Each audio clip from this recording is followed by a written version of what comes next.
This tournament is moving. From 32 teams, we are down to 8 now as the quarterfinals will kick off this Friday. And this is where we are seeing the big boys clash. Some mouth-watering matchups, we'll go through them all, don't you worry. Hello, I'm Adrian, and thank you for stopping by for our daily World Cup coverage. I will take a break from uploading tomorrow because it's been, I think, 17 days straight of uploads since the tournament has begun. I want to just, play some Ghost of Tsushima and chill tomorrow, Before we get into it, a quick thank you to OneFootball for sponsoring all of our preview videos this World Cup. OneFootball's World Cup coverage has ensured that all of the latest breaking news from the teams I follow closest has been sent to me as soon as it happens, such as all of the stuff happening in the Portugal camp, as well as all of the need-to-know news from the tournament at large. Prior to each match, you can check the historical head-to-head between the respective teams and in-depth team news. During the match, you can follow along live with their match ticker, and after it, read one of their man of the match write-ups and watch interviews and highlights. The OneFootball app is pretty all-encompassing for football in general and this World Cup in particular, so get your free download on iOS or Android using the link below or scan this QR code. Vamos. Argentina and the Netherlands, two sides that have met each other relatively regularly at the World Cup. Their last meeting was, of course, during the 2014 World Cup when Argentina beat the Netherlands in a shootout to advance to the final, of course, and so no doubt Van Gaal will be seeking revenge for that, as he was the manager back then as well. But the Netherlands' record has actually been quite good against Argentina. In the two times that they have lost to Argentina since 1974, both times have been after extra time or in a shootout. Beyond that, the Netherlands are undefeated against Argentina. They're also undefeated in this tournament, even if they have been a bit difficult to get a read on at times. First of all, the return of Memphis Depay to the starting 11 now that he's fully fit is a massive boost to the team. Without him, it felt like Van Gaal was tinkering and never really finding an effective attacking partnership on the pitch, and their struggles to generate shots on target in their first two matches speak to that greatly. After returning against Qatar, yes, the opponent was easier, but then also featuring against the USA, the Netherlands have carried much more of a threat going forward with Memphis on the pitch. The focus on Memphis, Gakpo, and Bergwijn in more central positions allows their wingbacks in Blind and Dumfries to fly forward to join the attack, whether they're floating to the back post as Dumfries did against the States, arriving at the edge of the box as Blind did, also against the States, or keeping the opposition fullbacks pinned down in their own end. In the midfield, I also like what I've seen from Frenkie de Jong in the last two matches for the Netherlands. However, this still does feel like an area of the pitch where everyone but de Jong is unsettled in Van Gaal's mind, as he can't decide if it will be Martin de Roon, Koopmeiners, Berghuis. At least in defense and in goal, everything is settled. Jurrien Timber's great performances have put him above De Ligt, as he'll start alongside Van Dijk and Nathan Ake probably. But let me go back to what I was saying about the Netherlands being tough to read. It feels like they haven't really hit top gear in this tournament. And that's by design, in a sense. They didn't need to against Senegal in their opener. They did struggle against Ecuador, and they eased past Qatar and then the States. It felt like typical Van Gaal ball, but they will need to be at a different level against Argentina, as the States managed to give them a scare now and then in defense. And if the States can do it, certainly Argentina can, because Argentina come into this after they themselves had a couple of scares in this tournament. Well, one of them at least. The match against Saudi Arabia was more than just a scare, but a loss. From there, they went to cruise to victories over Mexico and Poland to ensure that they would finish first in their group. And the thinking for their match against Australia was that they would go from strength to strength, continue to excel. But this is where you have to look at things objectively, where two things can be true at once. The first thing would be how well most of Argentina performed in that match, besides perhaps Lautaro Martinez, who should have extended their lead late, of course. But anyway, most of Argentina played well in that match against an Australian side that has surprised everyone at this tournament with how well that they have played. Two things can be true. It's also true that beyond a very, very lucky goal for Australia, this would have been a much more comfortable win for Argentina. Well, you can also acknowledge that they won this game thanks in part to a clanger from Matty Ryan at the back for Australia. So Lionel Messi began to show his form against Australia, taking on multiple defenders at once as he does.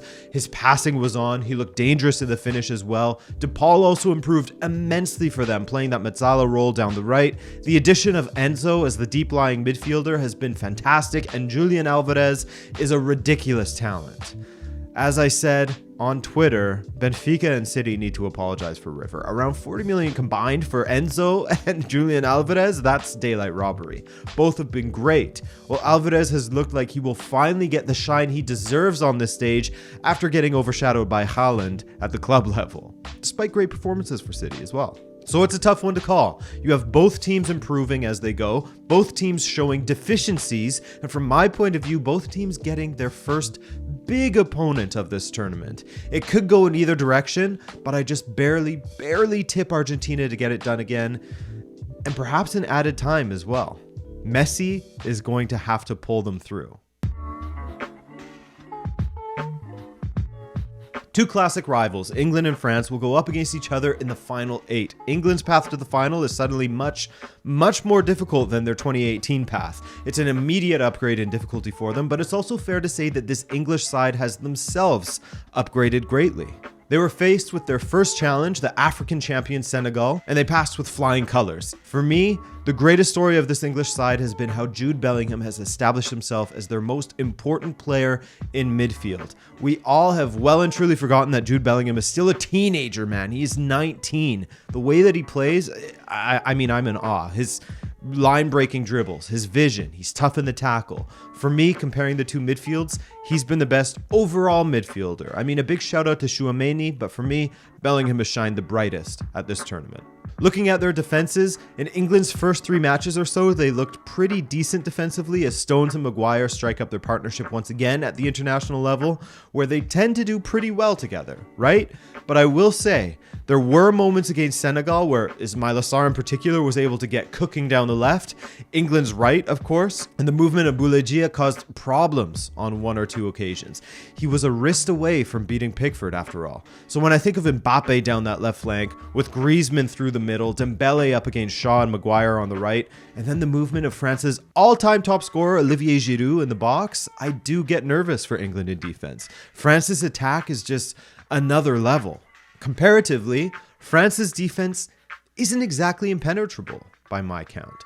They will leave opportunities for talented attacking players. Varane and Upamecano were the 2 that Deschamps went with against Poland, but I'd be curious to see if he swaps Konate in for Upamecano for this next match. Konate has played a lot of the English guys before, and not to mention, he is yet to be dribbled past in this tournament. He's been incredible with the opportunities he's been handed. And the French defense will have to be incredible against England, who are absolutely stunning in transition. Yes, Harry Kane is getting some slander for how much deeper he is dropping as time goes on, but that's been integral to England's success in transition. He drops, he draws a defender, he opens up space for either Bellingham or one of England's wingers to run into. And speaking of, Foden has put himself in a position where Southgate simply cannot drop him, in my opinion.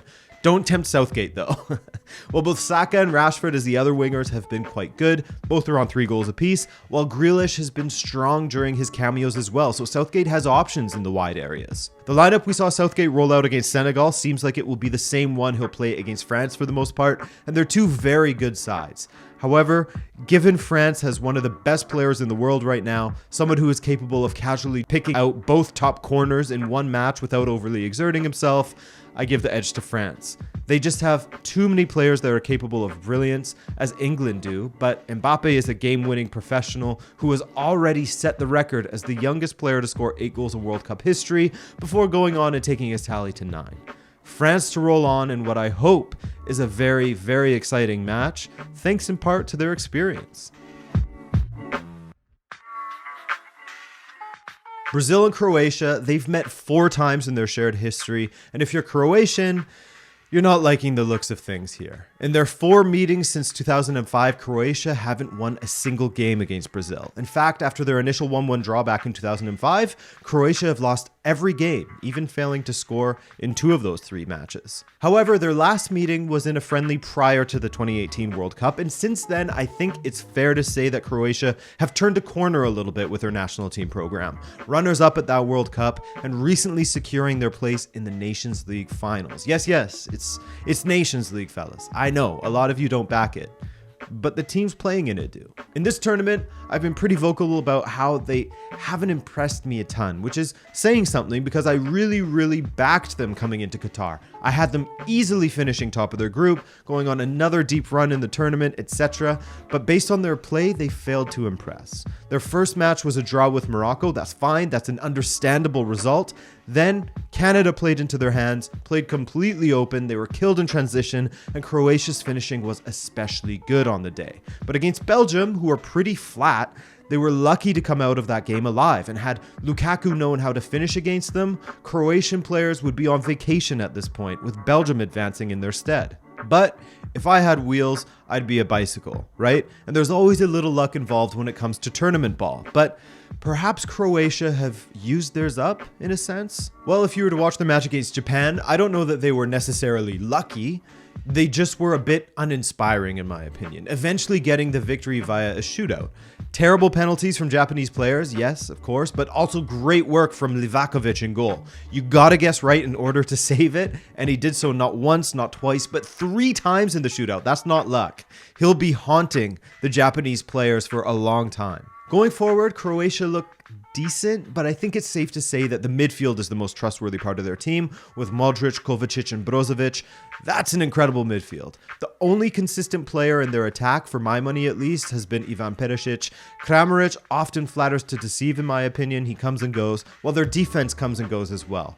Both Belgium and Japan had a lot of joy in attacking that back line, which leads me to fear for them when coming up against Brazil. When speaking of Brazil, you're speaking of a top 2 team in this tournament as far as performances have gone, has suffered a loss. And when it comes to France and Brazil, at least they did so when they had completely rotated their squad for their final group stage matches, not when fielding their first team, as Argentina did. When Brazil have done so, they've eased to victory each time, and in 2 of those 3 matches with their preferred 11, they didn't even concede a shot on target.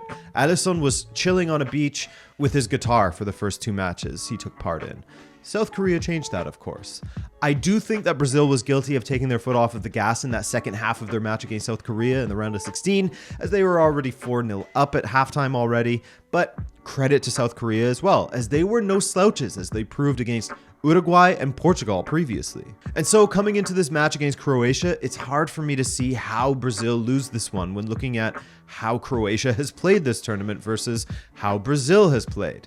Livakovic is going to have to be at Thibaut Courtois 2018 quarterfinals levels of form to keep Brazil at bay and in turn give Croatia a chance, because Brazil's starting defense with Alisson in goal has only been beaten by 1 strike this tournament, and it was a banger from Pike. I have faith that Croatia will create some chances for themselves, but will they be as efficient as they were against Canada? And will they even be as high quality of chances in the first place? I don't think so. And this Croatian defense with Neymar, Richarlison, Rafinha, and Vinicius flying at them, I think it will be too much. I have Brazil going through with a 2-goal deficit minimum. And finally, we have the tournament sweethearts Morocco taking on Portugal. Morocco were quite impressive against Spain, as they managed to isolate Busquets for much of the match, taking him out in that first half especially, which really limits what Spain can do in their modernized version of tiki-taka. While it can be enjoyable to watch, it often becomes horizontal passes and not enough attacking intent. And when they do get into the box, the lack of a legitimate goal-scoring threat really came back to bite them. Maybe Rodri should have complained about that and Spain's single shot on target instead of complaining about Morocco's tactics, no? Tiki-taka worked when you had someone like David Villa to finish off the moves. So, that hurt Spain, and the fact that Morocco have been the best team defensively all tournament long for my money. They've conceded just once, which was an own goal against Canada, funnily enough. Huge deflection to take the ball past Bono, who has otherwise been in incredible form. Ahead of him, Saiss and Aguerd have been rock solid. Aguerd did leave the pitch injured against Spain. We'll see what happens there. Unahi and Amrabat in the midfield. Amrabat.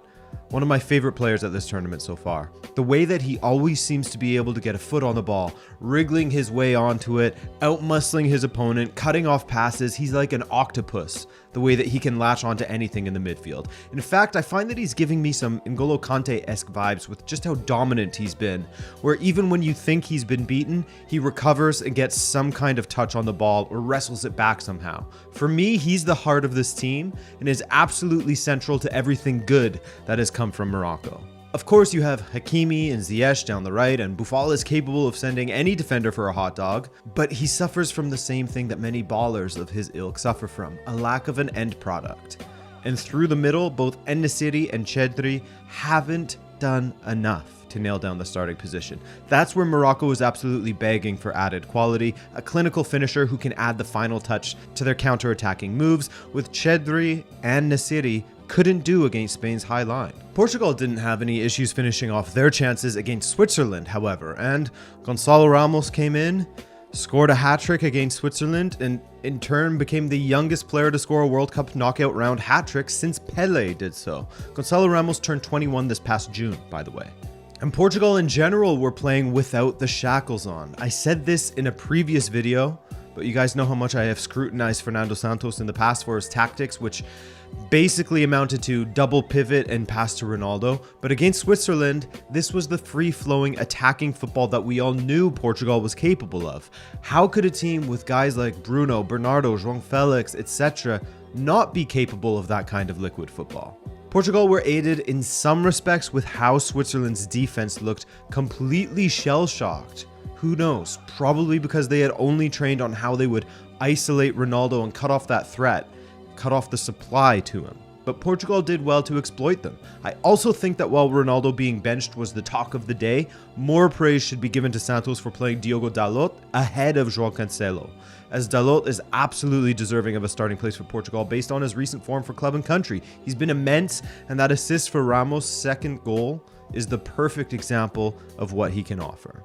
Defensively, Pepe is still turning back the clock, outperforming Ruben Dias for my money as well. And in the midfield, the evolution of William Carvalho in the last couple of seasons has been great to watch. He offers far more than he used to.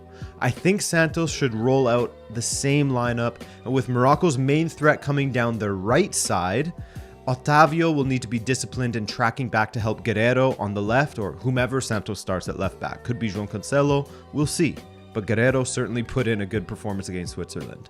And what makes this hard to call is that we have one piece of evidence of Portugal playing very well, and one game's worth of data isn't a lot. A lot can change from game to game, but we've seen Portugal perform well without Ronaldo in the past. There's a trend, for the most part, when thinking of the Nations League match against Croatia, recently against Nigeria pre-tournament, and the match against a stubborn Swiss side. Morocco will not concede like Switzerland did. Yo, Editor Adrian here. One thing that I forgot to mention, and I'm annoyed because I was thinking about it over and over and over again, is what happens when Morocco trail for the first time in this tournament? They haven't trailed yet. Yes, they conceded against Canada, but they haven't been behind. They haven't had to come from behind and find a goal. And we know that they're not exactly industrious in the attack. So my question is if, and it's a big if, of course, if Portugal scores first, what's the reaction from Morocco? Because we haven't seen what happens when that happens yet. Happens. Back to Adrian.